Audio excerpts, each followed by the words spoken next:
Says we're live. We are live. Yes. Welcome, everybody. Alive or live, yeah. Welcome We're back. Guess who? live is life. Opus.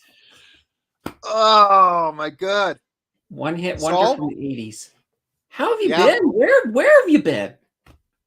where have I been? Well, I have so many stories that can I share them? Yes, I can share them.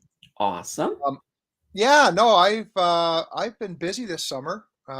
We kind of had some stuff come up that we had to take care of, and it was like something had to sort of go on hold, and it was this. Hmm. And some other things went on hold. But no, we were basically, as everyone knows, we had we've got an Airbnb up in Sawville Beach, and 2 weeks prior to opening date, our property manager fired us. Wow. Yeah. That's not good. No. So, and it was over the stupidest things of just I read the emails to Nance and a couple other people, and they go, "You were just advising them that when they go in and they clean, to be careful that you've come across this. You're not blaming them." But it was, wow! I had the wrath and the fury let out on me, and so I had to learn in about 2 weeks how to become a manager Airbnb host. And that left me also high and dry for anyone that was going to be able to clean. So I was luckily found the person who we used the very first year. She was available, a young lady who was actually did cleaning for Canadian Forces Base up in Meaford. Oh, So she's a young girl and young family, and man, does she ever do like a clean. So I was very fortunate to be able to have her. And then I just sort of managed all the bookings and had to take care of some things that we didn't normally have to do. And then that leaves you on guard because you never know when the phone's going to ring for something going wrong or whatever the case is. mhm. And So I would. I was going to say, so in other words, if you want to have Airbnb as a side hustle, be prepared to work.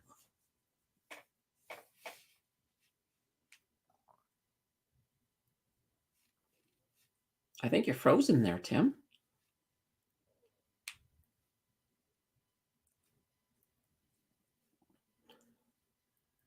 Or maybe I'm frozen. One of us is frozen. I'm not sure who it is.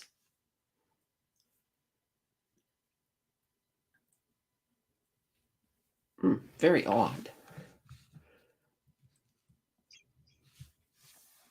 Oh, you're not frozen anymore. Was it you frozen or was it me frozen?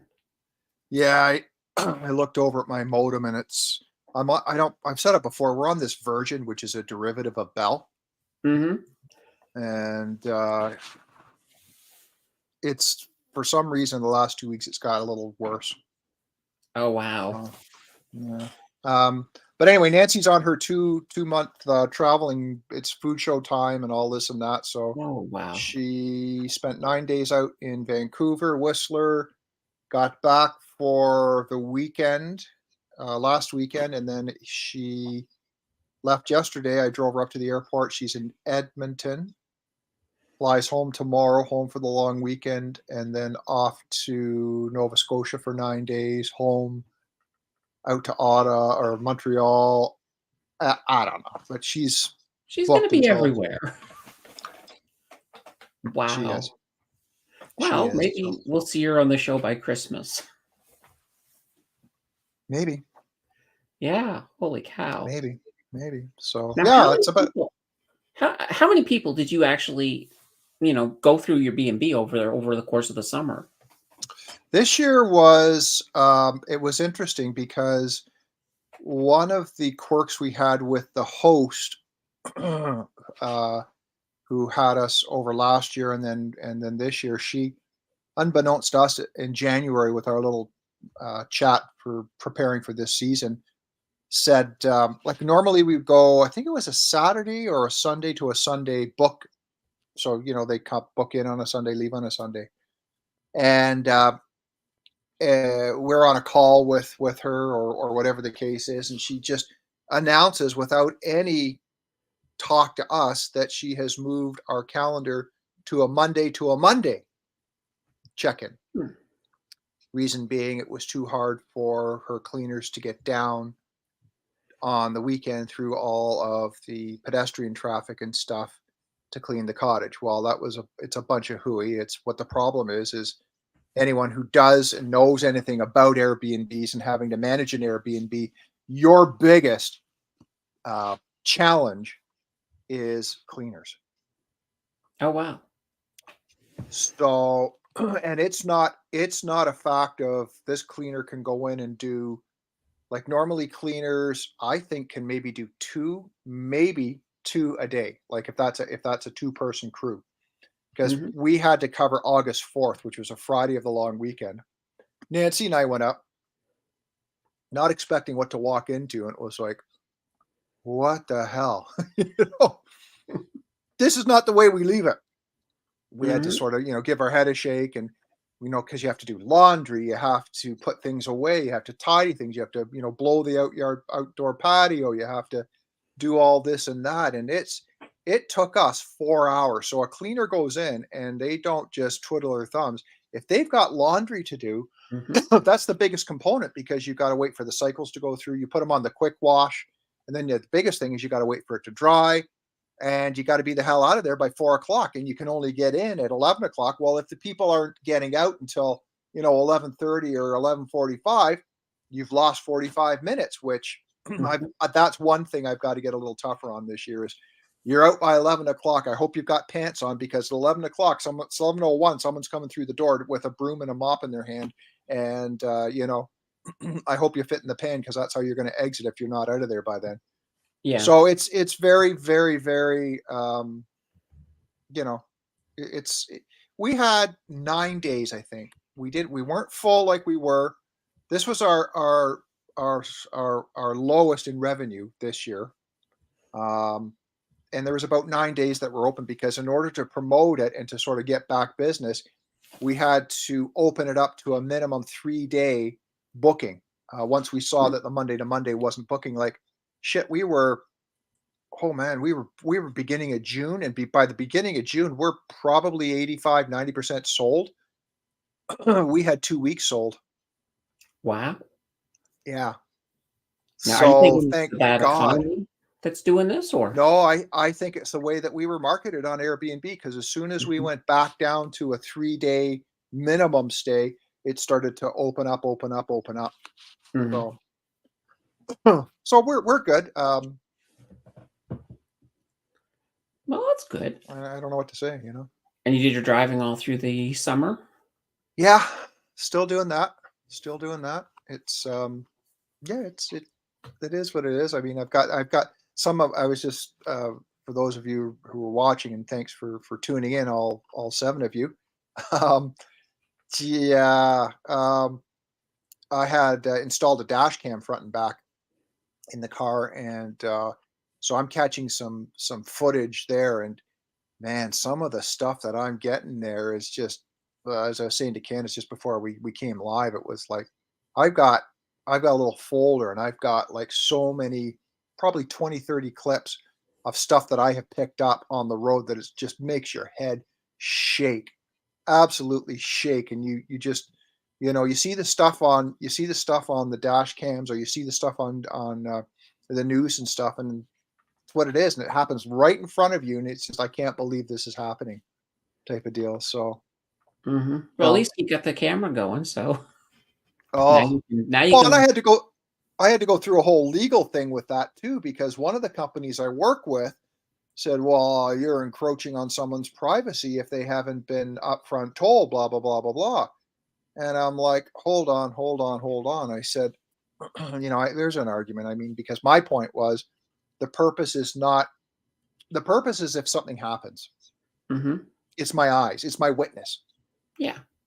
And if someone's in an accident and the officer goes to a witness, the witness will recant the events by what they've seen and what they've heard.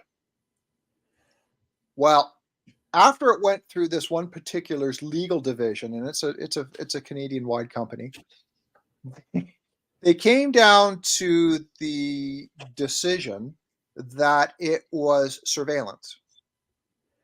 Really? And that yeah, surveillance. And I went, surveillance, that's a little icky, that's a little, American, or a little, cloak and dagger, and whatever, and you can't have the volume on.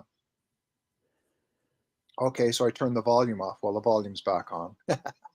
um, and it's not for the fact of the matter that I'm catching what, it's for the fact that if something goes down, go back to that point of, a witness is going to go on what they see and what they heard, and if I need to recant and use my camera, I need to hear what's going on outside the car, not necessarily inside the car. Yeah. Yeah. You know, Yeah. No, and it makes for some absolutely. wicked clips too. Hey, Well, Kitty. that's the thing, is getting some of those clips. Because I imagine you see a lot. I mean, have you filmed any accidents yet? Yep. So I was 2 weeks ago up I don't think it'll mean anything to you, but maybe to some of the other folks here. I was coming back from Woodbridge, back to sort of the top end of York, Brampton boundaries, and 2 lanes each way. And it was an 80K road, and we were traveling westbound. Eastbound lane closest to the center was slowing down because the car ahead was wanting to make a left turn into this provincial area or whatever the case is. Well, just as all the cars are slowing down and we're passing them, boom, guy gets smoked from behind. Wow. So we get it on the front camera and we get it on the back camera, and it was like Mhm. as we went by, it sounded like a bomb going off, and it was just there's that. And what else have I seen? Yeah, I'd have to go back, to be honest with you. That's the one that sort of sticks out in my mind most recently. Wow. But Wow.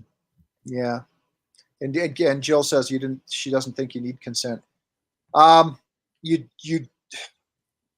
I think when the legal came down and said that I needed consent. It's now in their pre-ramble and stuff like that. But you're right. I mean, anytime I go back to when I filmed the TV show, anytime we were out in public, there would be those A signs that would go up no matter where we were in our area, saying, by passing this sign, you're acknowledging that you could be recorded and audio and visual on Mhm. tapes because you're in an area where we're recording. So there are Yeah. disclaimers and stuff like that. Well, I think I if you blur their faces out of the picture, it should be okay. You mean on my case? Yeah, like if you're No, filming there's no camera inside.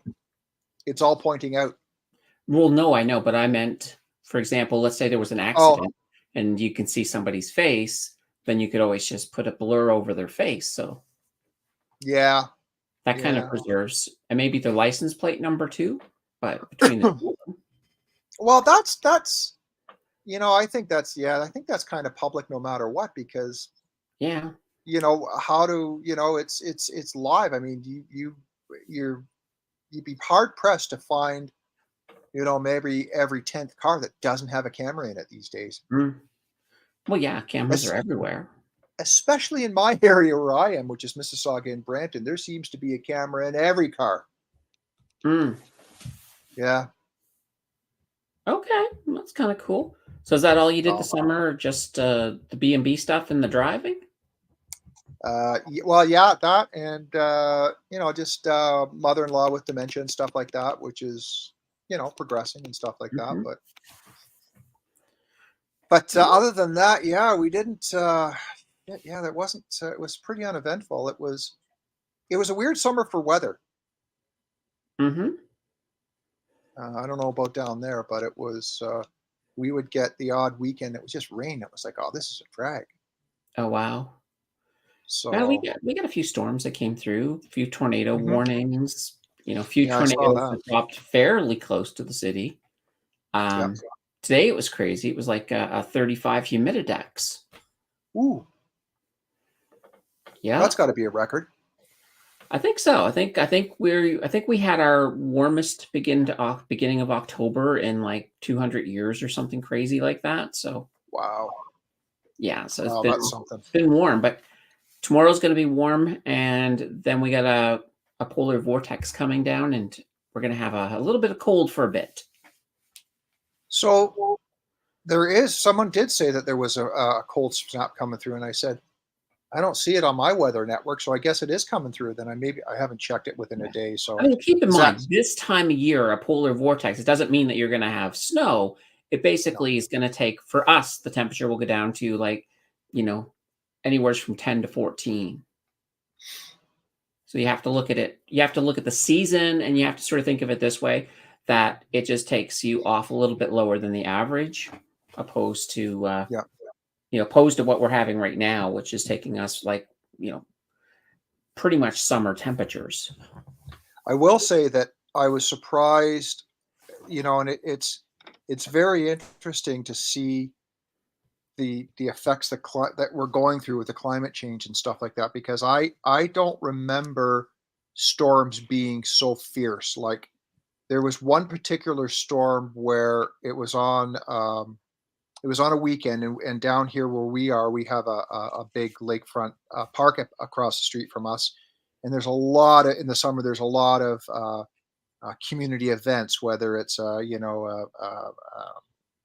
East Indian, Caribbean type of thing, or whether it's art in the park or whatever it is. And this happened on one of the bigger ones, which it goes a Friday night, all day Saturday, all day Sunday.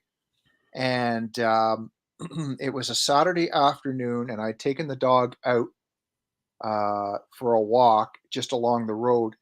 And I looked back over the house over north, which is sort of northwest over sort of Milton and Kitchener way, and the skies were black, and and the dog started acting weird and stuff like that, and I said, come on, let's get back in.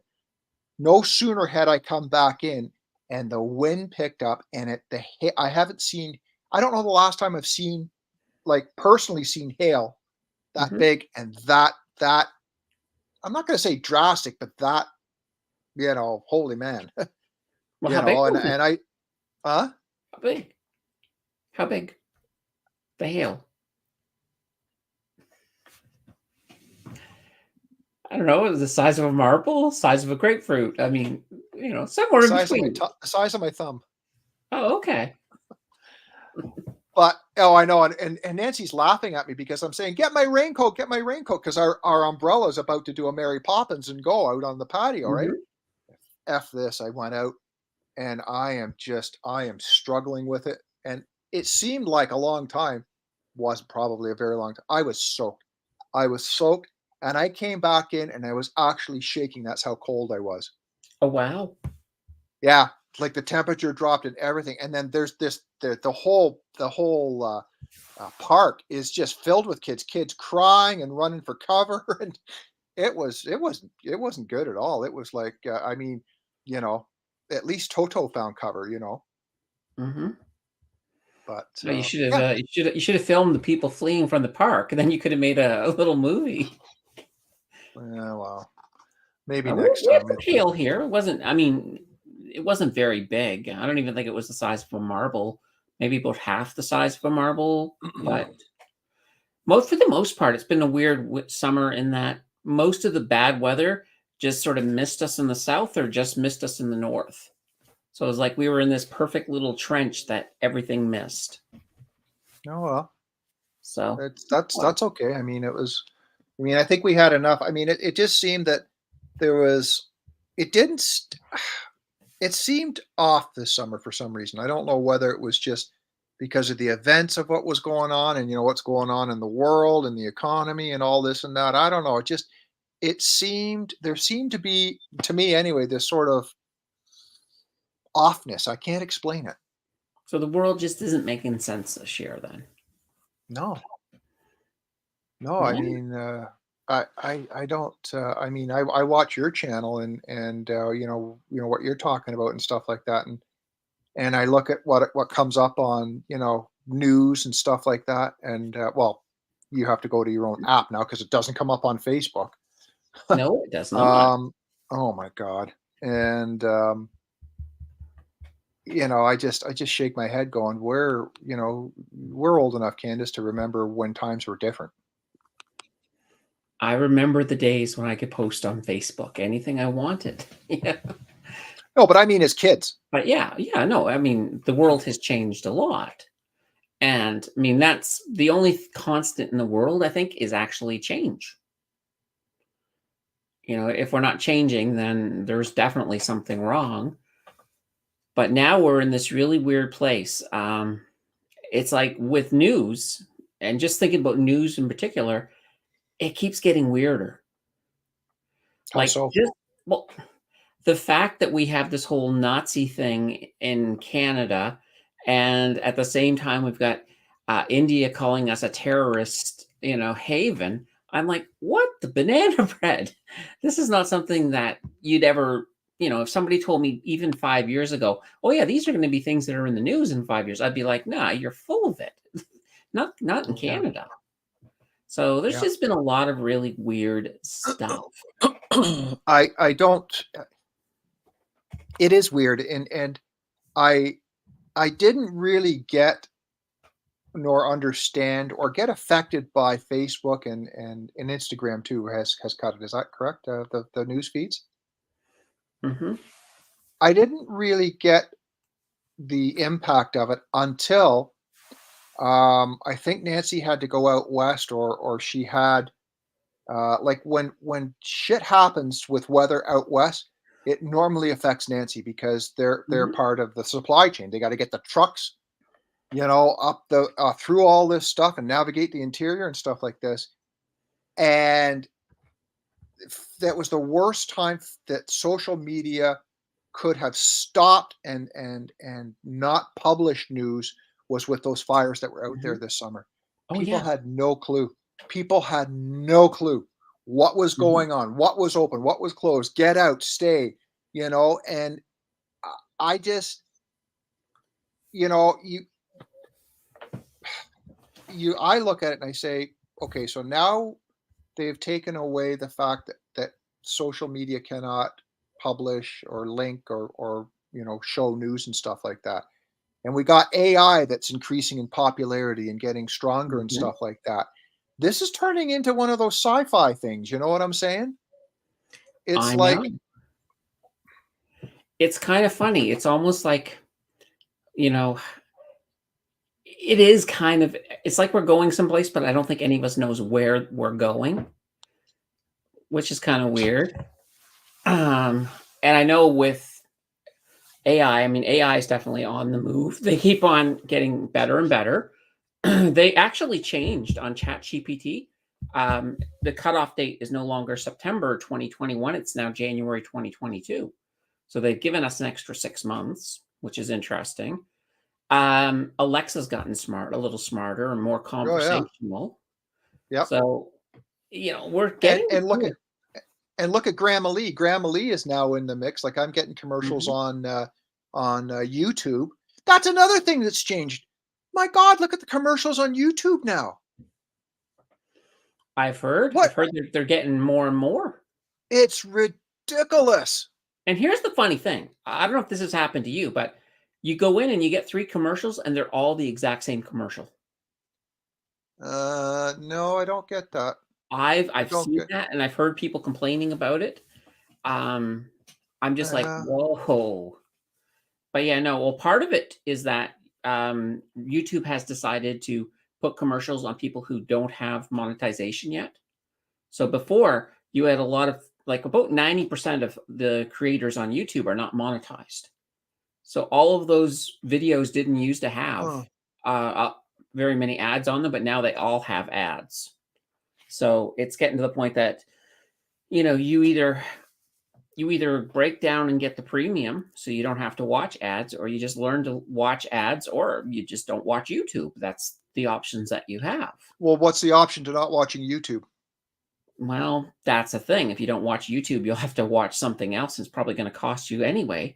So I mean, It's they've I do pay for the premium because I try to consume a good amount of YouTube content, and I don't want to be watching a lot of ads in the process.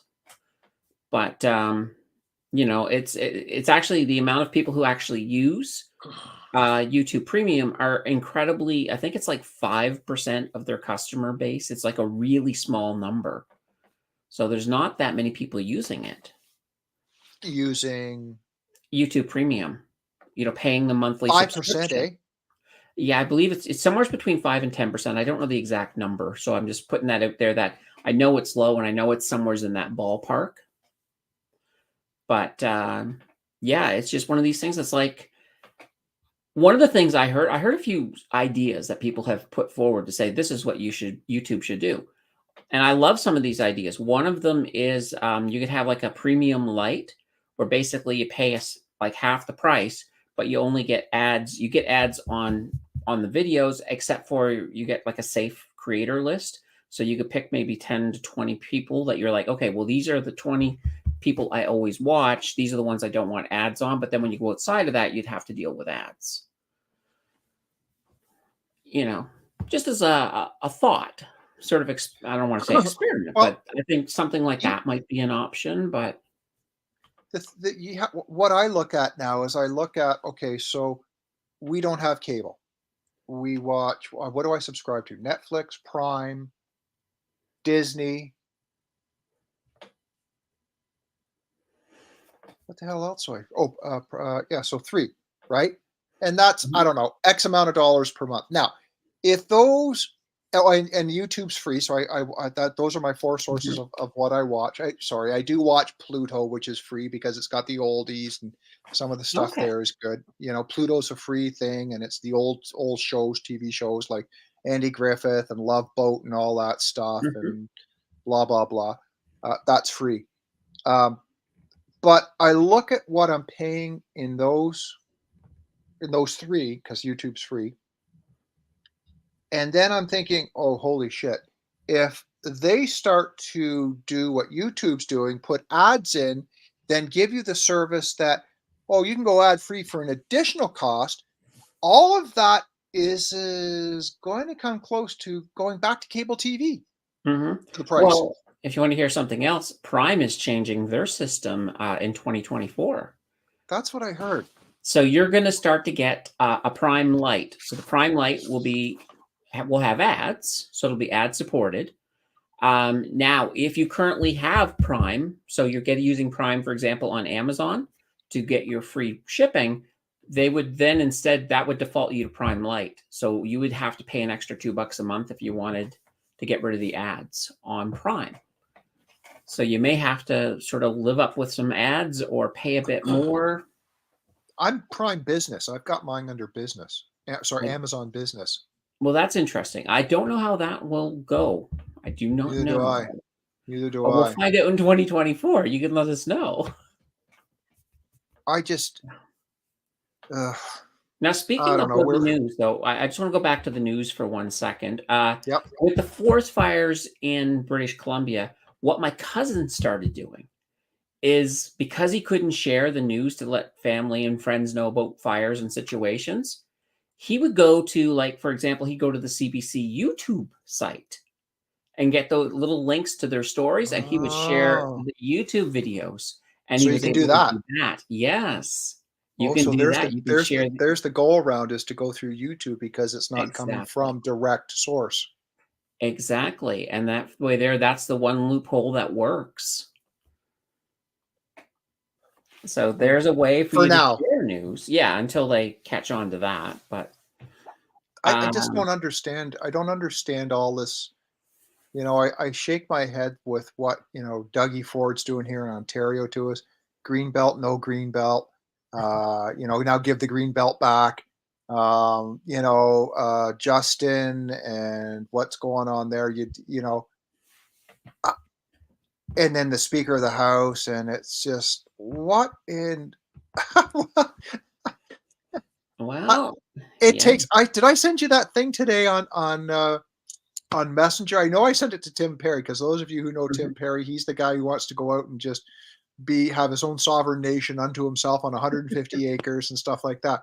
Today I saw something, and I think this site is, I don't know whether to believe it or not believe it, but and I don't know whether it was American, Canadian, Norwegian, Finnish, whatever. But it said to have your own. What was it? Did I send that to you? You had to have 150 people in a community to make yourself your own city. Hmm. And I Interesting. thought, legally? And it's like, where is this? Because if that's Canada, I'm going to find a piece of big property and Mhm. start putting my Tim Danter for Well, mayor signs up you for got my more community. than 150 people in your community on the channel, so you could have a virtual city. Timilton? I don't know Oh what my you God. Oh my God. It's better than a simpleton, isn't it? True, true, true. True Easy enough. now. Shouldn't have said that, because now I'm going to be, what's been going on with you? Well, I've been on my channel mostly. My channel's been dominating a lot of the summer. I know a lot of people in the summer they like to say, "Well, you know what? It's finance. Let's just take our foots off the gas and we'll just coast because not a lot happens." Not me, not my channel. Full force through there. We've oh my god, I think we're heading towards our 300th video. So that's Oh, wow. yeah, we're getting pretty darn close. Sub-wise, we've got more than we passed the 2,500 mark, so just climbing there. Community's growing. The live stream has been pretty happening. Like I've been happy with that. We get a good amount of people in there, just talking, asking questions, all that fun stuff.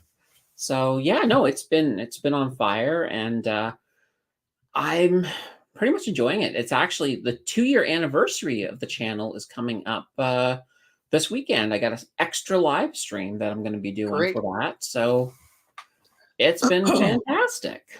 Are you still involved with Blossom? Yes, absolutely. Okay. Yeah. Because he was doing a tour. Brandon was doing a tour, right?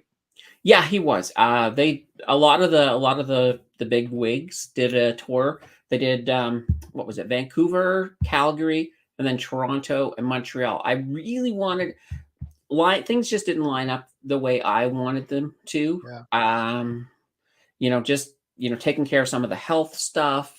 Because at that time I was had to still weigh myself and submit it and all of this stuff because making sure that all the meds were working and everything. So I was just like, yeah, well, this time I'm not going, but next time, I'll definitely have to do something. Did I see it right that he's gonna go international for a couple of places and down to the States? Yes, yes. There are plans to make Blossom, grow it internationally. So I think the States would be one of the first places. So that won't happen until 2024. Yeah. But, I mean, really the technology is already there and Canada's already worked out. It's still going to be fully a Canadian thing, Sure. but it will open it up to another whole set of people. And that, of course, is a good thing. And they've also started with the Blossom Pro, they've actually started dropping courses. So just, Oh, like you can watch the first half. Like I think there's an introductory course that Brandon does. You can watch the first half without the Pro. But if you want to get in and do the whole thing, you gotta subscribe to the Pro. But the Pro is pretty cool. So you got a lot of neat stuff in there when it comes to your portfolio and just some of the statistics that you can pull from your portfolio because of that. yeah, So yeah. yeah, so it's definitely We worth uh, it. we uh, we actually moved everything over to RBC Wealth Management, Hmm. just because we didn't have the time to take a look, manage, and if poop was going to hit the fan, I don't. So anyway, it was interesting that when we met with this gentleman, that he looked at what we had picked, Hmm. and a lot of that stuff we had sort of taken a lot of lead from you and from the community and so on and so forth. And he says, "You guys actually picked some pretty solid stocks." He said, "You know, I it's not as diverse as I would like to say, but you did okay with what you guys picked, you know. And then he said, because you have to do that sheet of what are your assets, what are your liabilities, Mhm. what is your degree of risk, so on and so forth. And then he said to us, he goes, so and we're upfront, as you know, we're upfront with everyone about we're in crypto, we've invested in crypto, and just Mhm. as a footnote, I've done nothing with my crypto. It's all riding. I've done nothing. I'm still, I was on and off. I know I was big last year with DCA and the Bitcoin, which I was Mhm. fairly committed to. But this year in 2023, it was up and down with the DCAing. I'm back to DCAing again with Bitcoin. Mhm. And he said, so I don't care about your altcoins. He says, but tell me about what you hold for Bitcoin. Mhm. So and this Mhm. guy's been doing this for, oh gosh, 30 years. And it was interesting to hear someone that high. And this guy deals, his clientele are big, you know what I mean? Mhm. And we happened to luck out getting him, and had a couple of strings pulled for us in order to meet with him. But Very did I cool. ever send you that? Did I ever send you that course? It was the McGill Personal. I'm just trying to bring it up here. Oh, dang it. The McGill Personal Finance course, and it No. had certain Mhm. modules. So it's between it's like a course, and it takes you through. Dang it. Modules. It's Yeah, it takes you through modules, and I just got an update from them. Here it is. It's LMS McGill Personal Finance Essentials, and it's with McGill, and I can't pronounce it. It's French, and then it's RBC Future Launch and the Globe and Mhm. Mail. So all these four companies are all part of this. And I got an email. What's the date of this email? September 27th. It says 2 new modules added to the McGill Personal Finance Essential. We are pleased to share that you have just redesigned the look of our online course and added 2 bonus modules. Number one, responsible investing, explore the concept of environmental, Mhm. social, and governance factors and how to make positive impact through your investment decisions. Number two, cryptocurrencies and tokens, an introduction to blockchain, common risks, and how crypto assets Yeah. can complement your existing financial plan. Mhm. Well, I mean, Bitcoin's up about 32% this year. Just We're just and we've always, everyone knows that other than Bitcoin, Ethereum, and the XRP, those are the Bitcoin is our baby. yeah. Yeah, So absolutely. um, Absolutely. And I have a feeling that you guys have a pretty good average cost base on what you do have. So, mhm. because Yeah, you guys we have we been we're investing fortunate. for a while, which is nice. Yeah, yeah. I mean, it didn't get us. I mean, we're not huge, because when you DCA at $5 or $10 a day, you get what you get, right? Hmm. So, but yeah, no, it's you know it's interesting just to see. I've just we had a flood at our condo in August. Yikes. Yeah, and it turned out it was the washing machine. Uh-oh. Yeah, no shit. It had a slow leak, and so we have the wood laminate floor and so on and so forth, and the cupboard where it is, the stackables, is right by the front door, and it got really humid in downtown Toronto for a couple of weeks there. And my son was saying, God, it's really tough to open up the front door, da da da da da. And I got to step on the floor to push it down to open it up. And I said, well, what's going on? Have we had any leaks? Have we, and anyway, we discovered that it was, after a whole bunch of rigmarole, it was my washing machine that had a leak. And so we have just, after a month, It started August 20. Or the insurance. I had to call the insurance company because it was that big. I had about 50 square feet of flooring that needed to be repaired. Hmm. Great. Problem? They've discontinued the line of flooring. Uh-oh. So you pretty much have to rip it all up. The whole thing went. The insurance company replaced the whole thing. Nice. Well, yeah. But they probably looked at it and said, that's all washed up. Well, yeah. Just looking at it made them heave. But yeah, no. And then while you're in there, we might as well paint and repair the walls and stuff Hmm. because we're putting it up for rent. So it's going on the market either November or December to rent out. Yeah. Hopefully. I mean, you should have absolutely no problem. Like, the other thing too is take a look at the fair values when you do put it up for rent, because I you have can been. probably get a lot more than what you got the last time you had it up for rent. I've never had it up for rent. Oh, I've always had a kid living there. yeah. Oh, there you go. How big is it? The condo? Is it like 2 bedroom or 3 bedroom Yeah, or? two bedroom, two bath. Yep. Oh, nice. Oh, you probably. I Parking mean, spot, locker. The only thing you've got to pay for is internet. yeah. It's been fully painted, new flooring. Is it down? Is it close to downtown or? It is. It's right down at King and Spadina, which is Oh, downtown in I think is it the entertainment or the fashion district? But it's um, like a couple of blocks away from the Rogers Center. It's down the street from the TIFF and the oh, Mirvish Theater. I guess it's the yeah. entertainment district. Yeah, you're gonna get yourself. You should be able to get yourself a nice rent for that. That's a Well, I've been you have a looking great at them location. and I've been looking at the prices and I'm gobsmacked at how much it costs to rent Hmm. a condo. And Well, here's the I'm thing. looking Keep in at the mind, when you're looking at these numbers and they seem unrealistic, people are willing to pay that right now.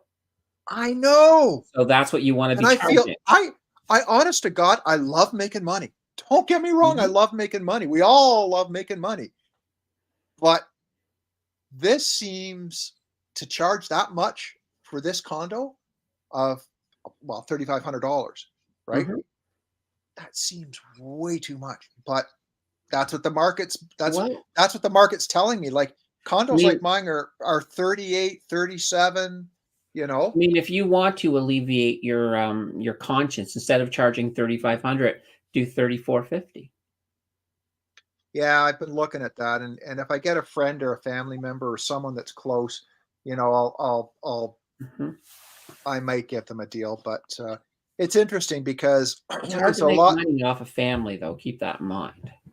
Oh yeah, yeah. Because I mean, you can take, like, if you're, let's just say you got that 3,500 a month, your cut after all of your expenses is going to be nice. You could just pile that all right back into your investment profile, Yeah. and Yep. really Yep. start to knock that up. Especially if we go into a recession and some of these prices hit some pretty good lows, then it's right for the picking. Well, we were talking about that the other day. I think I was talking to my daughter um, because she rents at Davisville and Davisville and Young area. Hmm. And she's paying, I think she's paying about the same amount that we're paying here, which is like $2,700. The only thing we pay for is internet. And then we got talking about, the place that we've got in Toronto, which is going to go for $3,500, and I said, we're really fortunate that her and I signed our leases for where we are now when we did, Hmm. because the price was here. Yeah. And we are protected because you can only go up 4% every year.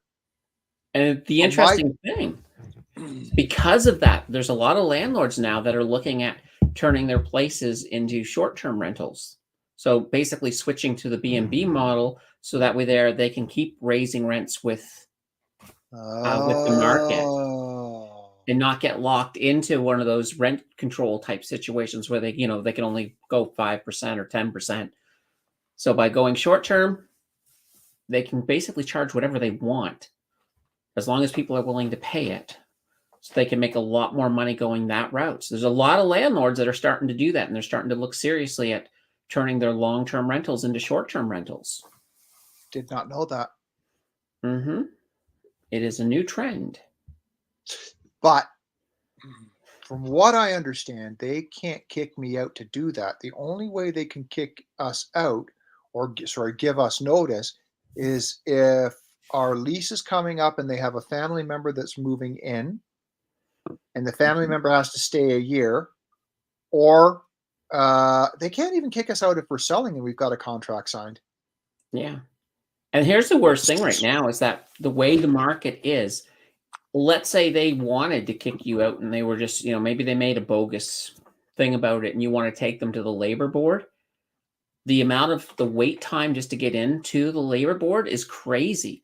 So it's almost impossible to get rid of a tenant if they don't want to leave at this point, because Well, you have to go through that labor board, and there might be, you could be 11 month wait in some provinces to get in to actually see the labor board.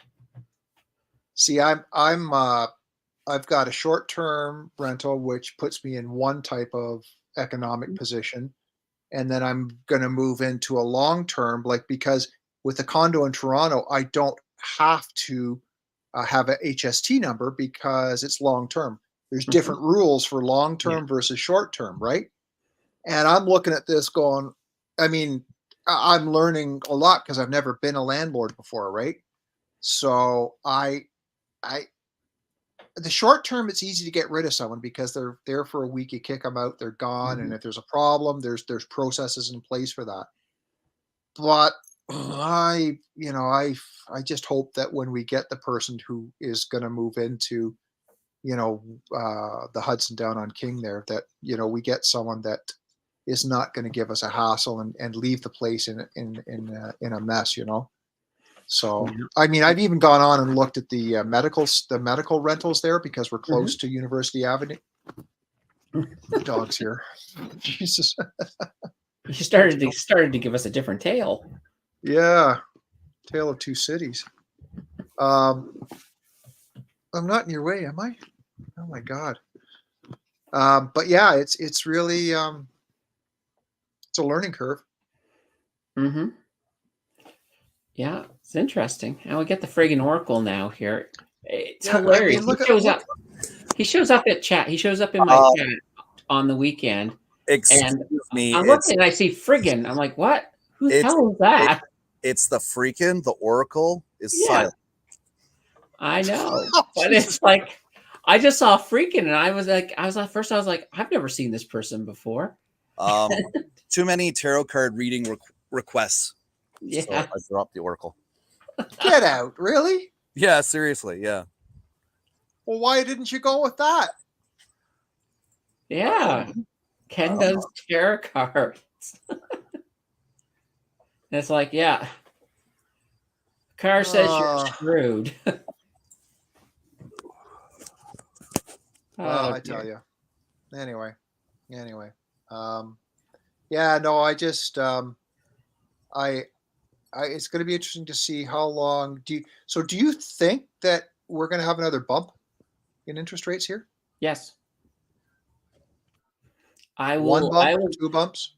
Uh, I think we're only going to see one more for the time being. I think we'll see one before the end of the year, and then they're going to sit on that for a while, give that a chance to filter through the system and see what happens. But I mean, it's still going to be rough. I think the US, though, I think it could even get worse in the United States. I've actually heard people in the United States thinking the interest rate will get all the way up to 7% down there. And I don't know if people can handle that. Well, So I don't know here because I see a lot of houses that are brand new that are for sale now because people cannot afford them. yeah. Yeah, It's well, that's the thing. We have a housing crisis that's, it's about to rear its head. So we have to sort of look and sort of figure out what's going on. I mean, and I think that people are starting to really wake up, because here's the funny thing. Going before we even went into September, everybody on the internet was all going, we're in a bull market, where everything's fine, everything's great. No, No, there's still a lot of signs that say that the bottom isn't in. There's still a lot of signs that say there's a recession on the way. And now we hit September, and I think that sort of pulled everybody back a little bit. Sort of a slap, because right now the TSX for the year is actually down, not quite 2%. I believe it's roughly 1.8% we're down on the year. So the market's in pretty rough shape at this moment. What do the markets have to, like you're saying, down 2%? Is there a threshold that we get indicators from the markets that is like 5% or whatever? And we say, okay, boom, that's, there's no question we're here. Well, there's no question that we're in a bull market, or a bull market. We're in a bear market. We're still in a bear market. We've always been in a bear market. No, But sorry. we had a bullish bounce in that bear market. Because you have to Oh, realize with the AI boom that began at the beginning of the year. Let's just take a look at the U.S. And the U.S., the S&P 500, pretty much the top 7 stocks made up for most of the entire S&P 500's boom. Like, they were up massively. Like, a lot of them were up even as high as 50%. We got massive stocks like all your AI stocks, and everything from Google to Microsoft to Nvidia. And these stocks did amazing. And then the rest, they were up maybe 5%. So it created this whole, I don't want to call it a bubble, but it is kind of like a bubble, an AI bubble that made it look like the whole market was doing much better than it actually was doing. And now that they've kind of started to lose a bit of that steam, the market's starting to come back down to earth, and people are starting to kind of wake up a little bit and say, oh, okay, this is not over yet. So, you kind of have to be like, I think, when it comes to investing, I think we're in a mode where you got 2 different options. If you're looking to buy things for long term, look at your defensive buys. So look at your blue chip stocks, look at your stocks that I would consider to be total returns, because those are the ones that they're going to come back. They're going to maintain their value. And if they have a little bit of dividends to boot, then at least you've got that coming in at the same time. The stocks that are like one type of stock I would almost say stay away from completely. Things like split core stocks. You'll get, they boast their high dividends, but when the markets get crazy, so a lot of times a lot of these stocks will just even stop paying dividends. Look at some of the Quadra Invest ones that they had. Well, they had a rough time during the pandemic, and I think it's not over yet. I think there's a lot of people, who are kind of worrying about the fact that things like a lot of like split core, you're having return of capital, because that's kind of the way they work. They're just designed to create income, and there's a lot of that income that they create because these are short-term stocks. They're not there forever. They have expiration dates on them. They're there to basically deal you back the money that you've purchased into it, and that's what's happening. So your value's going down, and you have to kind of realize that when you're looking at these wonderful, like if you're looking at like, say, oh my God, it's giving me a 15% dividend. Well, it really isn't, because it's giving you back a lot of that from what you paid, because the price is going down. You're getting that money back. So you're not really getting a 15%. You have to look at it from a total returns perspective. And with the markets going down and them doling out your own capital back to you, you're at a point where you're actually losing money with a lot of the split core ones. So some of the covered call ones are not so bad, but at the same time, you have to take things with a grain of salt. Whenever you see really high dividends, you got to be kind of wary, because a lot of those, they can't. No company can really sustain like a massive amount of dividends. That money is coming from somewhere. What about the aristocrat companies and stuff like that? Are they? I mean, they're obviously there for a reason. I think they're probably they're safer than your average stock, right? You have to be careful with that too. Where you have to be careful is when somebody says, "Oh, I'm a dividend aristocrat." Well, that might mean that you've raised your dividend for 5 years, but there's no guarantee you're going to go to 6. When you look at these guys and you start to look and say, "Okay, well, how long have you been raising that dividend every year?" So, for example, if we look at Fortis as an example, Fortis when I started my channel, it was a couple of years away from becoming a dividend king. So it was up around 48 years. Now it's at 49, and they have just announced a raise in their dividend for December, which is their 50th, meaning they're becoming a dividend king. So there's only two dividend kings, CU, so Canadian Utilities, and Fortis. Now, they're still technically not officially a dividend king until December, till that actual first dividend drops. But these are companies that are not, to them it's a amount of pride. Like you take a company like Fortis, even if they're struggling a little bit because of the economy, they're not going to cut their dividend. That's going to be the last thing they do because they don't want to lose that status. It's a big time thing for them. So that's what I say with companies like that. Look at the ones that are, and also just look at the company itself. Like if you look at a company like TELUS, TELUS is not going anywhere. Their price may go down. They may struggle. They may have a lot of debt, but they're going to be there for the long run. And if you get in and do a DCA on a company like that when they're down, you're going to do well in the future. Once everything recovers and rebounds on the other side, you'll be looking back at the TELUS stuff you got. And, I've seen people right now who are like, well, you know what? I'm still going to hold on to my cash because I bet you TELUS can get lower. Well, sure they can, but they may not. That's the whole thing. Nobody really has a crystal ball when it comes to the market. You can't really predict exactly what's going to happen. You can figure out probabilities and say, okay, yeah, there's a good chance that this is going to happen. But there's also maybe not as good, but there's still a chance that the exact opposite is going to happen. And you have to take that all with a grain of salt and try to sort of hedge your bets on things that, if the bad thing happens, you're not going to lose your investment. So if you invest in, let's say, Enbridge, Enbridge is not going to go to zero. It's not going to be one of these companies that just falls off the map. They're still going to go forward, and you're still going to recover what you invested. You may have to have patience. And that, I think, is especially with a lot of the newer investors who came in during the pandemic, that you haven't yet got to that point that they've learned patience. They're kind of that, I dropped $5 on this stock yesterday. Why isn't it worth $10 today? Yeah.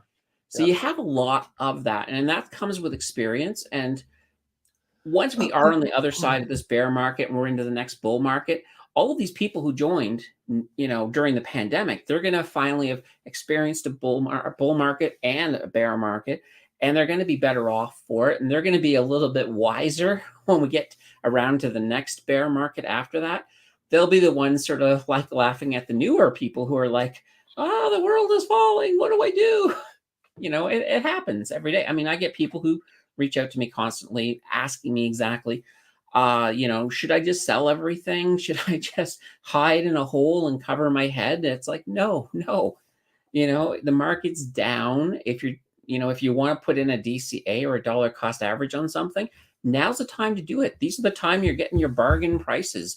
When you're looking 5 years down the road from now and the price is way up compared to where it is now, you're not going to be saying, oh, did I get it at $10.50? Or did I hold off and not buy it at $10.50 because I managed to get it at $10.47?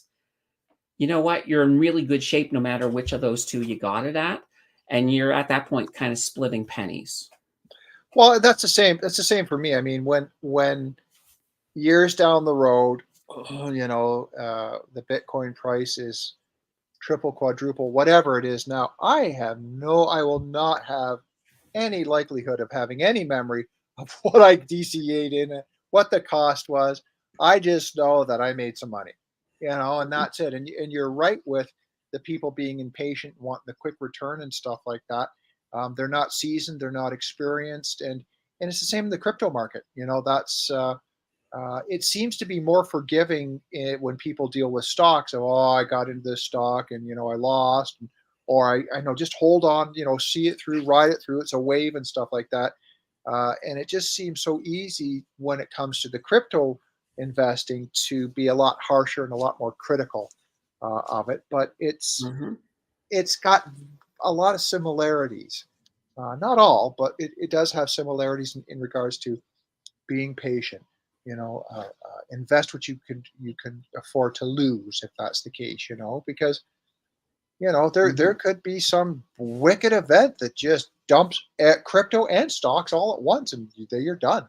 I mean, I I look at I'm still. I mean, it's only what are we October 4th. October 1st was when all the U.S. had to have, or when the U.S. Started to have the students have to repay their loans again. That's going to be interesting. That's Yeah. going to be real interesting. The other interesting part is, and I know this for a fact, is that sorry, I'm just looking at my modem there. Is that December 31st is when the people who took out wasn't the CERB, it was the equivalent of CERB for businesses, where you could take 40, if you paid 30 back, you could keep, and so on and so forth, right?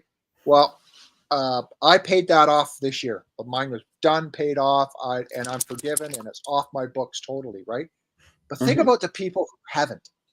Come January 1st, I don't think the impact will be as severe as what the student situation is in the States.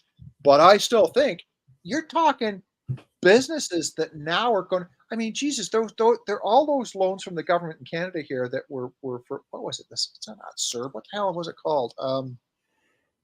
Was it the Canadian Workers Benefit or no? No. Yeah, I know the business one. I can't remember the exact name of the. Anyway, we'll just call it the business one. But think about, it was the banks that were giving you the money on behalf of the government. So the banks are the conduit. Now, whatever balance is left on that January 1st, what percentage of interest rate do you think that loan is going to be at? Well, it's going to be at a nice high one. And that's the thing. I mean, that's the biggest reason I think a lot of people with the pandemic, the fact that the Bank of Canada came out and said, "Oh, yeah, interest rates are going to be low for a long time." They said that, and then the government sort of followed, and they said, "Yeah," they said the same thing too. So I know a lot of people love to blame Trudeau on that. That's one of the few things I don't blame him on, because that's not his fault. The Bank of Canada started that one.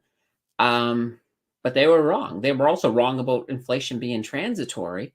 But people who listened to this and said, "Oh my God, if the rates are going to be low for a long time, this is my chance to get that dream house, because I can handle these low rates for a long time." And now they're sort of waking up and they've got the dream house on sale. It's just that's just so let me ask you this question. If we were to have a event again, similar to what we had with the first few months of COVID, everything shut down, the government comes to the rescue and stuff like that. My question is, do you think if we had another event like that, knowing now what we know, do you think the government would still rinse and repeat and do exactly what they did in COVID? And do you think it would be smart? I don't Come think to financial rescue, give all of these subsidies and breaks and assistances and stuff like that.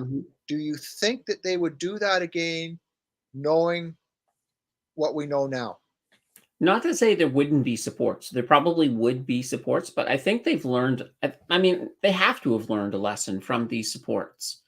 They have to have learned a lesson from the way they were taken advantage of by some people. I mean, even the CRA had to fire some of their own employees for fraudulently taking the CERB.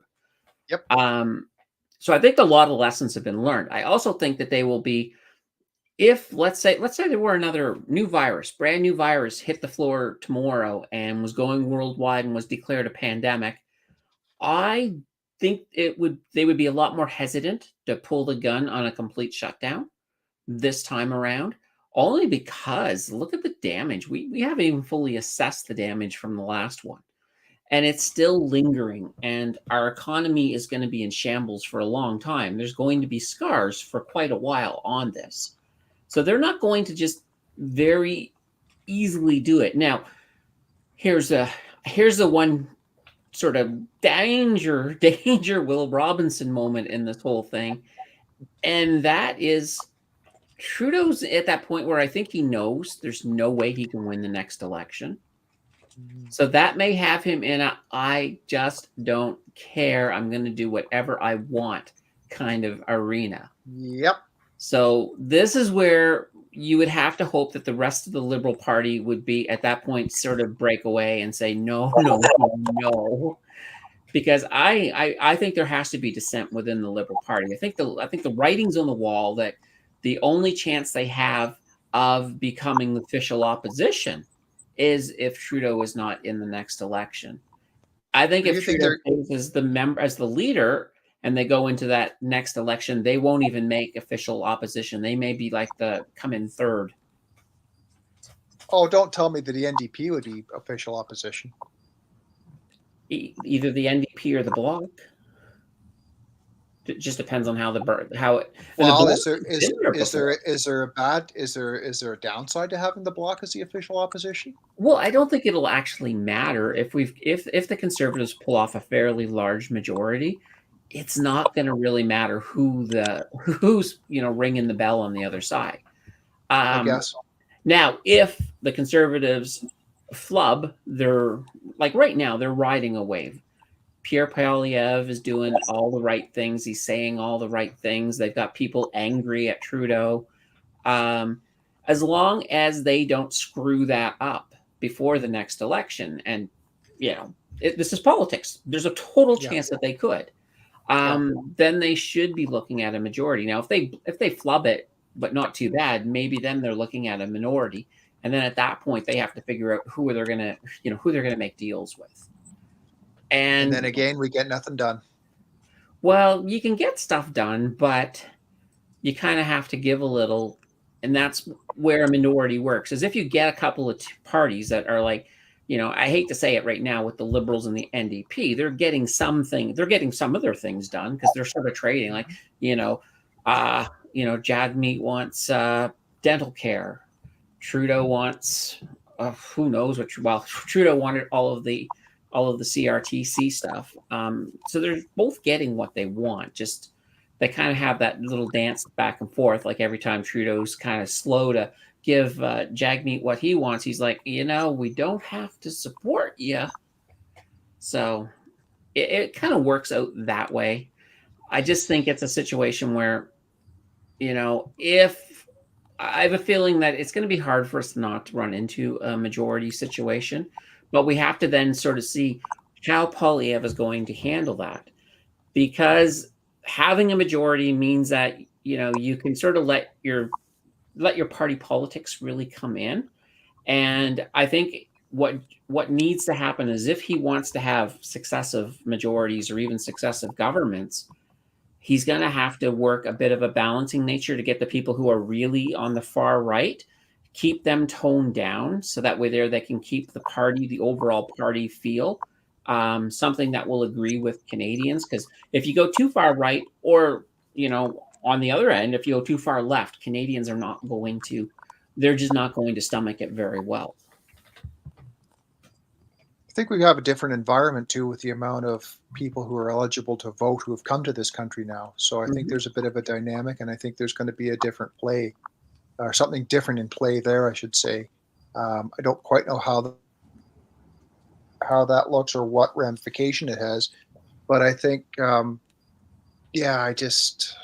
here's the thing you have to look at too. A lot of immigration into Canada are people coming from places where they haven't had fair votes, where they haven't had true democracies in some cases. Some people are coming that have, but I think you're going to find a higher percentage of voters in the immigration wave that's come in. So in a sense, it's kind of smart to play to that immigration wave, not for the votes, but you have to take that into consideration because there are going to be a lot of people. Unfortunately, if you look at just your typical Canadian who's lived here their whole life, it's sometimes hard to get those folks out to vote. There's so many people have that opinion like, well, it doesn't really matter who I vote for. They're all the same. Why should I waste my time? There's all Yeah, they're not passionate enough. I mean, the Americans are more passionate than us than about politics and actually putting their. Sorry, I shouldn't say not necessarily more passionate. They are definitely putting their money where their mouth is when it comes to having to get out and vote. Mhm. Some of the Americans Now, get out and vote twice. here's the thing: as unpopular as this sounds, um, I really would love to see if they can do it securely. Um, an internet voting.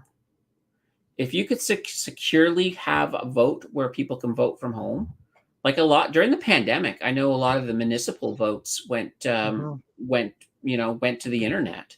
They sure did. I voted for some Halifax city councilors. Yep. And Yep. these are elections I would never have even gone to do at Yep. all. But as soon as I found out they Yep. were online, I'm like, yeah, I'm going to vote for the mayor. Yep. You know, Yep. Yeah. Our Sobel one came up when it was, and it was. Yeah, I went online. It was like. yeah. And here's the other thing too. An election, if you look at the costs of election, I mean, it's crazy how much money it costs. And a lot of that is, all of Elections Canada and all of the voting and polling and everything. If you can get rid of all of that and you'd still have some polling stations, like for people, for example, there's going to be some people who just can't vote online for whatever A lot of reasons. seniors, a lot of seniors, Seniors, or yeah. um, but if you move the majority of your votes to online, then it's not going to cost as much. You're going to save a lot of money at the same time, taxpayer money that could Mhm. be used to perhaps pay off some of this giant debt that we've accrued throughout the pandemic. Right, Ken? It's all Ken's fault. Yeah. Well, I don't know. I think if something like this pandemic happens again, I don't think the government will wait 5 months to actually shut down the borders and shut down airlines. I think they learned from that pretty quick. So what you're saying is that they'll shut that stuff down sooner? Yeah. Well, I can see the international borders, but I Because, think when it comes to actually, pulling all your workforce back home, I don't think that will happen. well, no, but if they cut the flights, that was the issue, right? Yeah, The flights initially, Canada brought it in here faster than it would have just with stuff coming from people coming from the States, right? So that's my thought on that, anyways. Well, it yeah. will be interesting. I mean, we're in a new age. We're in a definitely I a don't new know. age. I don't know whether countries could sustain pumping out all the money that they did last time. I don't know whether they could sustain it again. I think that would fracture a lot of countries out there. Unless it happens once we've got AI up and running full force. Well, that's true, because then they can just do that whole monthly living expense, right? Yeah, exactly. I You mean, know? But they still don't got robots that'll do my job. So not yet, not yet. Not yet. But I'm sure they're working on them. But They're about to. Our neighbor up in Sobel is a recruiter for Unifor, and I was asking him about. I guess the Unifor is going through. I don't know what are the Chrysler. They're not called Chrysler anymore. They're called what? Stellantis. Is that yeah, what they're called now? Stellantis. And GM. They're still. Did they ratify? I think Ford ratified, but he was even saying to me. He goes, "What's going on in our environment today?" He goes, "You know, these car companies settling for 40% over 4 years, unheard of, unheard of, right?" yeah, 40% over 4 years. That's that's a lot. Usually unions do between 3 and 7% over 5 years. I think it started with the airlines. Was it West? Who was it? WestJet or one of the other ones that went big on their ratification, and I think that kind of opened the door, saying, So guess Well, what'll happen to the cost of vehicles brand new? but here's the funny thing. This is all helping Tesla. I mean, Tesla has just figured out a process where they can print different components for the cars all on the same plate, which is going to reduce Oh, the cost of making a car, an one of their EV vehicles, by a lot. So Tesla's at the point where they're getting to a point where they're going to be able to produce their cars much cheaper than anybody else can. I mean, there's no way anybody's going to compete with them when it comes Yeah, to the but prices they're going to be able to offer. you need governments to fork up the money to build the infrastructure. Well, that's the thing. And then how are they going to tax us for roads? Well, They do that I through mean, that's a problem. gasoline. That's a thing. So, That's a thing that's going to happen no matter what. I mean, you know, a lot of countries are on board. Like we are going electric vehicle. You know, they've all got their targets and what they want. But yeah, they're going to have to sort of come together. Now, Canada, luckily with Canada, we're mostly a straight line across the country, mostly. So, you know, one of the big things is you can target a lot of EV charging stations in a line. Maybe you loop up to Edmonton, and then, you know, take care of some of the small cities as you go. But, you know, it's a lot better than the US where you've got to pretty much put them everywhere. right. Reliance will install them in your house too. Yeah. But here's the thing. I mean, I don't think our grid can handle it yet. No, So that's what I mean. we need to start looking at that too. We need to start looking at ways to make sure that our grid's going to be ready for some of these targets. And then, of course, once again, how are we going to tax for roads? Because right now, a lot of the tax on gasoline goes back into road repair and infrastructure costs when it comes to highways and such. Right. So what happens if they decide to put a special tax on hydro, yet you don't own a Tesla? You still own a gasoline or a diesel vehicle, right? Well, then you're double paying. You're paying for both at that point. That sounds about right. You pay tax on a car, then But you here's pay the thing. tax again used. You pay tax again. Even if you don't have a car at all, you're going to be paying on these taxes. well, You know, if they start taxing. That's the same as our municipal taxes, where my kids are out of school, and yet most of my tax base goes to education. Right. Mm-hmm. And then there's people there's people who Yeah, but you could pay their as funding for the future, though, too, right? Really, right? You need the education. We need the education, right? Right. What the hell are you doing, Candace? Jesus I was just having some fun. fuck, I thought the Twilight Zone's coming on. My internet's up and down. Now it's screwed up Candace's computer.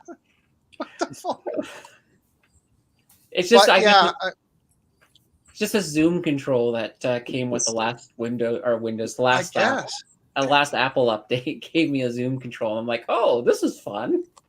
hey Ken, are you using StreamYard for your stream still? Yep. How are you getting the comments coming down on the side? What do you mean? I can see your chat. Yeah. As you're streaming, I can see your chat. No one can see my chat on the screen. They can scroll down underneath YouTube, but when I watch your stream, you can bring up, like this. I can bring this up, and you do that on your screen, right? You do that on your chat. But in the over to the right bottom, I can see your live chat. Did you do something with StreamYard? Did you add in something there? No. Weird. No, I've never had to change any setting for that at all. It's always been the way it's been. Mm-hmm. It's cool. Well, I mean, you should be able to see his full chat over on the side. Yeah. No. But if I'm watching Ken stream On Sure. TV. on YouTube, Mm-hmm. right? I'll watch him. But in the bottom right of the screen on my TV, or over to the right corner, the right bottom corner, is I think it's like 3 or 4 comments that roll through as if I was looking below the screen at the chat. But it's on his screen. It's not separate. Well, it might be because you're watching it on a TV. No, because when I watch mine, Never happened before. stuff on my TV, it says it says chat connected, and then all of a sudden, That's weird. So I don't Maybe know. it's a setting on your TV. I don't know. It's just No, he never used to have that until I think it just started happening at the beginning of the summer. Yeah, I have no idea. no. I've seen a couple times that it's telling me that Ken was live, and I've clicked on it, and I'm like, that's a show from a year ago. Yep. Yeah, how the hell are you doing that? What are you doing? So Like, I'm in there. I'm in there typing comments and stuff, and I'm going, wait a minute. I'm building. Wait a minute. I'm building watch hours. I'm putting all the old stuff on. I'm setting it all on premieres. Watch hours. Hence, you can then type to it. Right. Yeah, that's interesting. No wonder you're not responding. Yep. I had a premiere going for like 8 hours today. I know. I saw that, and I started to type. I think I typed something in, and I thought, well, he's normally pretty good at picking up my comment. And I was like, what the hell? I went out and looked at it and went, oh my God.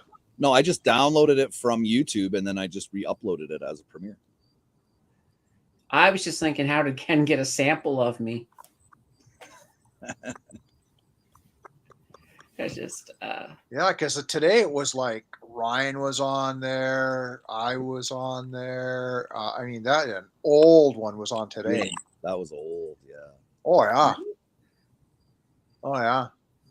Yeah, well, we were mentioning before the stream started that your sub number is starting to really climb. It's the communities I'm connected to. I'm connected to. Actually, this is a really good story. So I was stuck at like 250 subs. Okay, people stopped coming in from the community. Ryan's not on anymore. I don't know what Andrew's doing. He deleted all his content on his YouTube channel. I haven't seen or heard from him. Really? So I was just going to say the hell with it, because I think my StreamYard renews in November, I think it is, or early December. Mm-hmm. So I was just going to say the hell with it. I'm done with YouTube. And then the one Sunday I had somebody named Evil Alaska come into my chat. And she was like, hey, what's going on? And I'm like, not much. She's like, do you want some subscribers? So I started following her, and she's part of a big drama community that have anywhere from like 100 to 350 people in their chat. Oh, yeah. So I'm hanging out over there, and then all of a sudden I'm getting subs left, right, and center. I was like, nice. Mm-hmm. So, somebody threw me a Hail Mary, right? So, but now I just got to figure out what I want to do with my channel, There you go. You'll have to just sort of figure out a direction and stick with it. Yeah, I've been contemplating going drama. Well, now what you should do, where you have what do you mean by drama? What do you mean by drama? Are you going to get up and do a skit or something, or what are you going to do? No, I'm going to find YouTubers that are like e-beggars and stuff, and I'm going to mock them. Mm-hmm. Now, do you have 3,000 watch hours? No, I've fallen below 2,000. That's why I've started doing the replays. Oh, okay. Because if you get 3,000 watch hours with 500, you can at least get you can get not fully monetized, but you can unlock like super chats and memberships and stuff. That's what I'm after. I'm not after AdSense because it's not worth it. You need thousands and thousands of people to watch it to make a huge impact. That I'm not after, but I am after like super stickers, memberships, that kind of stuff. I thought, I can go that route and I can just donate the money because I don't need it, right? So I'll just donate it to Heaven's Wildlife. They take care of all the wildlife that gets hit. And they rehabilitate, raccoons and shit like that, and release them back out. So I figure, I could do that. That explains why that raccoon had crutches. There you go.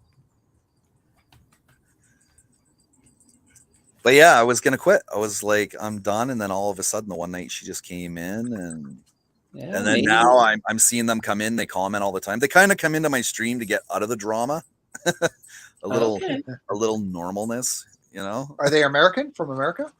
There's Canadians, there's Americans. They're all over the place. Very, very big group. Do you follow? It got away from me. I was going to log in, and I don't know what I was watching you. It's a couple of girls. Two girls, channel? one cup. Two girls, one cup.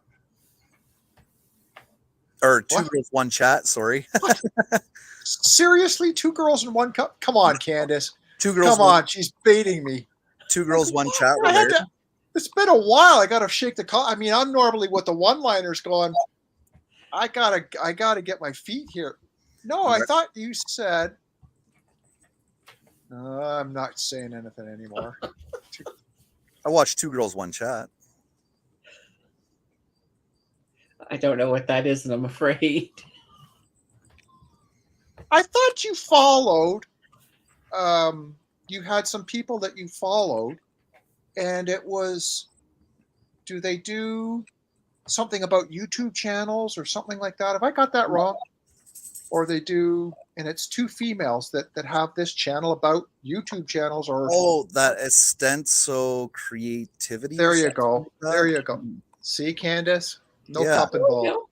Yeah, there's no cup involved there. No, yeah, no, they're pretty cool. They break YouTube down and help you understand the algorithm and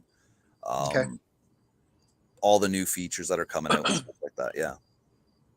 Ryan did a one-on-one with the one girl on her one live stream. Oh, that's right. Yeah, because she wanted to know how it was to deal with having monetization and dealing with sponsorships and that kind of stuff. That's when I started following them. Yeah. Yeah. Cool. Yeah. Erstino's something, or it starts with an E anyways. Okay. No, there's a lot of those YouTube guru people out there too. So yeah. I certainly utilized some of their knowledge in my early days. Mm-hmm. Yeah. I'm working on getting a co-host for my show if I go drama. What happened to Jordan? No, I'm looking at a female co-host. Oh, yeah.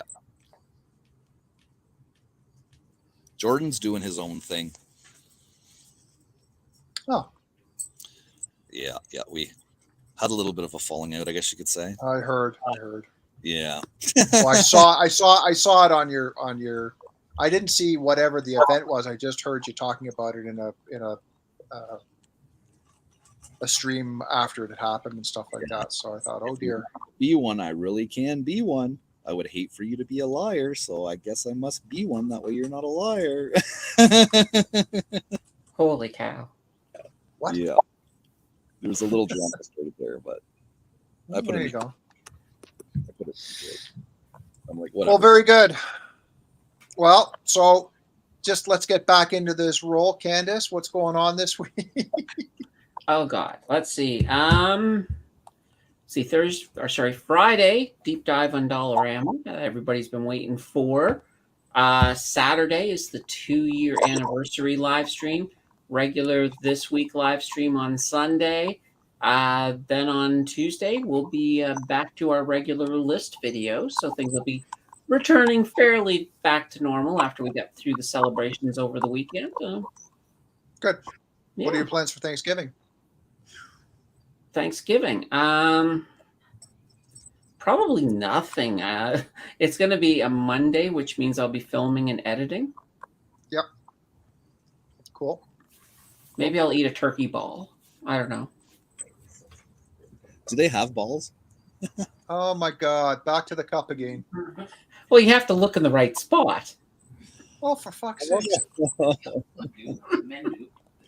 Oh, dear God. Help us. Hey, how's the new kittens? Kitten? The new kitten is doing good. She's getting bigger, and she loves trying to escape the house and run all over the neighborhood. Yeah. When she does get out, it usually takes me and Jill like 20 minutes to catch her. I had to refrain because you kept posting pictures of the cat hotel. And there's no cat in the hotel. It's like, what? You've got this beautiful structure. Where the hell's the cat? It's an Airbnb for cats. Yeah.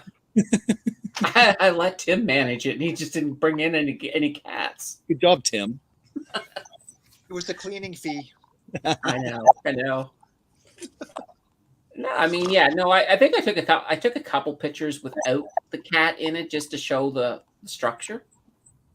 Because I know a few cat people who are like, oh, I just like to see what the structure is, and I think one of them was from a distance, so you could actually see that it was a tall structure, and not just a little thing in the backyard. Is the fencing on it? Is it coated in plastic so it won't rust? Or I don't think it is. It looks like chicken wire mostly. Yeah. Ooh. Yeah. Oh, Here you go. Give me the kitten. That's hazelnut. So the kitten is getting big. That's hazelnut. Yeah. Hi there. How you doing? He's so cute. There. And now she's gonna run behind the monitor. There we go. Oh, that's great. That's great. She just walked by the back of your head, Tim. oh, there she goes. Didn't even bother the dog. So, Ken, what are you doing? You're doing your live stream Friday? Yeah, I'm doing a live stream Friday. I might have the guy on that Ryan and Andrew always trolled that, lived under the deck in the house. Richard, might have him on. Is that a true story? His dad's gone fishing for a month, so. But was that a true story? Yeah, they lived in a basement, and the door to get into the basement was underneath the deck. Oh, It was Okay. a really small, tiny apartment. That's all it is. okay. All right. But when you throw a couple of beers into somebody, Yeah, I haven't had Right. that feeling in many years. so Good. Good. Well, I think we've been on for an hour and a half. Yeah, there we go. And yeah, and I appreciate you guys getting the group back together, and let's see if we can keep it going again, get it going, and who the hell knows what we'll talk about next week. Well, we have to see what happens in the week, right? Yeah, Give us Yeah, some we'll have to- topics. see what happens and who does what, and if anyone chicks on a turkey bone, see what's, I don't know. I Yeah. got nothing. There's Anyway, always folks, something to talk about. there is always something to talk about. Is Nancy going to be in town next week? Nope, she's not. She is going to be in Nova Scotia. Right. You just need to get like a cardboard cutout of her and just have her like looking at you with a scolding look and maybe wagging a finger. Yeah, no. No. like, damn it, I will eat pasta. You're not home. Yeah, we are gonna. What was she having me eat? Mustard on what the hell was it? Watermelon? Yeah. Pause.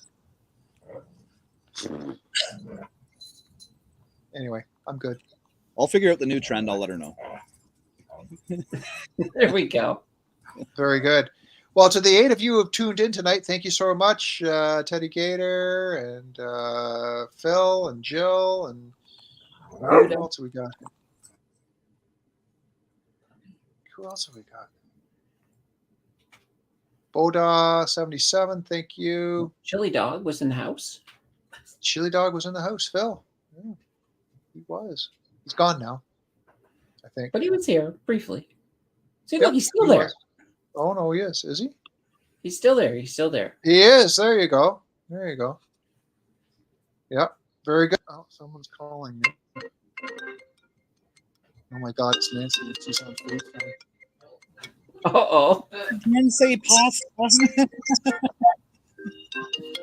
Well, folks, this is kind of awkward. I just hung up on my wife on live stream. Every man's dream, Tim. You just did it. If Well, you gotta go. can do it. Power to us men.